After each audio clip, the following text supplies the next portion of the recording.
नमस्कार साथियों, जी के स्कूल मटानावाला में आपका स्वागत है। आज नए एक्ट चार्टर एक्ट यानी 1793 ईस्वी का जो एक्ट है इसके बारे में जानेंगे। देखिए, सबसे पहले चार्टर शब्द से आप क्या समझते हैं। देखिए, लैटिन भाषा का शब्द है, लैटिन शब्द है। इसका अर्थ क्या है? अर्थ की यदि हम बात करें, इसका अर्थ है राजपत्र। और ये जो एक्ट है इसको कहते हैं कानून, कानून या फिर नियमावली। क्या कहते हैं? कानून या फिर नियमावली। यानी चार्टर एक्ट क्या है वो आप समझ गए होंगे। इसकी सिंपल तौर पर यदि परिभाषा की बात करें तो देखिए, सरकार द्वारा जारी किया गया नया कानूनी राजपत्र। देखिए, सिंपल सी परिभाषा बताने का मैंने प्रयास किया है। चार्टर एक्ट की हम बात कर रहे हैं। देखिए, इसी एक्ट को, ये जो चार्टर एक्ट है 1793 का, इसे विशेष तौर पर EIC एक्ट भी कहा गया है। क्या कहा गया? EIC एक्ट यानी ईस्ट इंडिया कंपनी का एक्ट। ईस्ट इंडिया कंपनी के लिए ही विशेषकर ये एक्ट आया था। वैसे देखा जाए तो सिंपली किसी आम भारतीय को इससे ज़्यादा विशेष को लेना देना नहीं था। ये सिर्फ कंपनी को विशेष रूप से चेंजमेंट करने के लिए एक्ट आया था। इसी एक्ट में क्या हुआ, देखिए, इसकी हम विशेषताओं की यदि बात करें, इसकी क्या क्या विशेषताएं रही, तो सबसे पहले बात करते हैं। इसकी जो विशेषता थी, कंपनी का व्यापारिक अधिकार क्षेत्र बढ़ा दिया गया। कितना? 20 वर्षों तक बढ़ा दिया गया।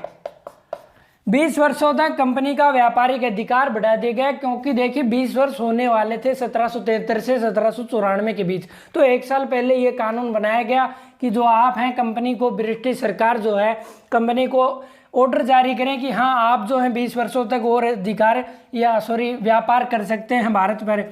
इसी में क्या किया गया? पहली बार देखिए, वैसे ये जो मैं बता रहा हूँ आपको, पहली बार इसमें क्या किया गया कि भारतीय राजस्व से कंपनी के अधिकारी नियंत्रण बोर्ड के सदस्यों को वेतन दिया गया। पहली बार दिया गया। वैसे मसौदा तो पिट्स अधिनियम था, उसमें जारी हो गया था। पहली बार भारतीय राजस्व से कंपनी द्वारा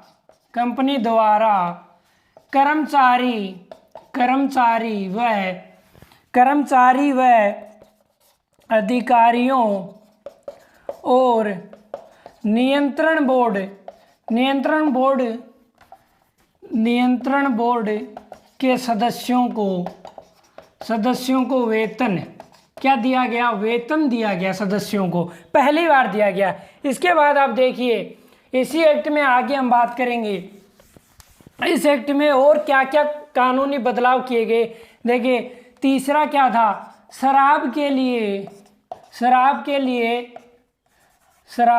लिए लाइसेंस अनिवार्य कर दिया गया। क्या कर दिया गया? लाइसेंस अनिवार्य कर दिया गया। यानी आप खरीदी और बिक्री जब करेंगे शराब की भारत में, तो आपको लाइसेंस अनिवार्य होगा। इसके बाद में क्या किया गया? यह एक्ट प्रथम था। यह ऐसा पहला एक्ट था जो विधि विधान द्वारा प्रशासन का लिखित प्रारूप यानी ये ऐसा एक्ट था। देखिए, ये जो एक्ट था, प्रथम एक्ट था, इसमें विधि विधान जो बनाए गए थे वो लिखित में थे।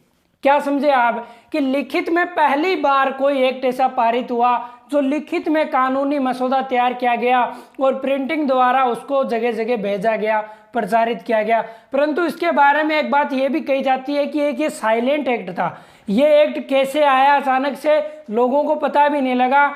बिल्कुल सरकार ने अपना गुपचुप तरीके से है जो कंपनी को अथॉरिटी सौंप दी गई इसके द्वारा। तो ये एक तरीके से इतिहासकारों ने इसको ज़्यादा तवज्जो भी नहीं दिया है पाठ्यक्रम के लिए, परंतु फिर भी आपकी परीक्षा के लिए इम्पोर्टेंट है। इसके बाद में जो पांचवा था, देखिए, जी यानी गवर्नर जनरल और परिषद के सदस्य,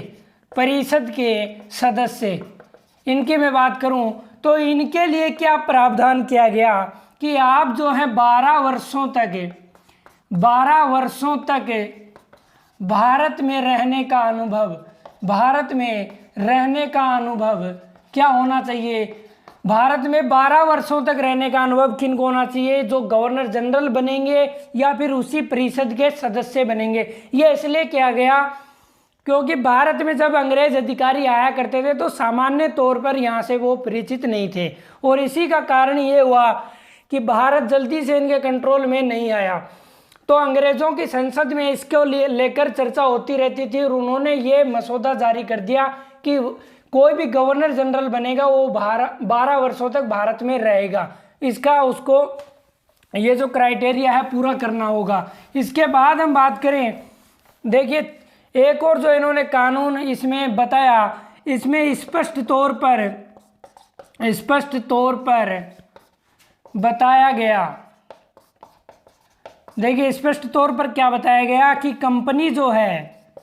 कंपनी जो कौन सी EIC east India company Bharat पर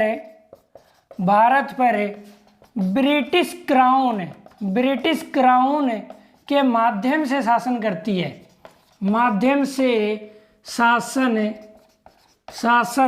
करती है।